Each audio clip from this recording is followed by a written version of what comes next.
In this video, I will be showing you how to stretch image in Canva. Let's get started. First, I start on the Canva homepage. I navigate over to the top left corner and click on the Create a Design button. From the menu options, I select the Instagram post format with a 4:5 ratio to open up a new blank canvas. Once the canvas opens, I click directly on the workspace to bring up the top editing toolbar. I click on the background color icon to open the color palette panel on the left side of the screen. I choose a soft yellow solid color for our canvas background so that our photo will stand out clearly. Next, I close the color sidebar and head over to the main left navigation bar to click on Uploads. I scroll through my uploaded media gallery to locate the image I want to use. I click on the photo, and it is instantly added onto the center of the canvas. Now, let's look at how to stretch and adjust this image.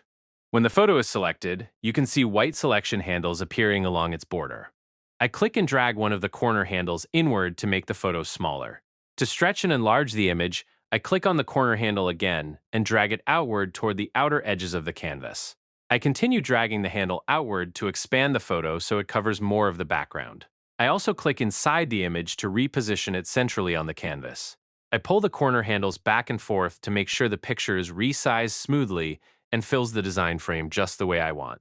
And there you have it. That's the complete process of how to stretch image in Canva.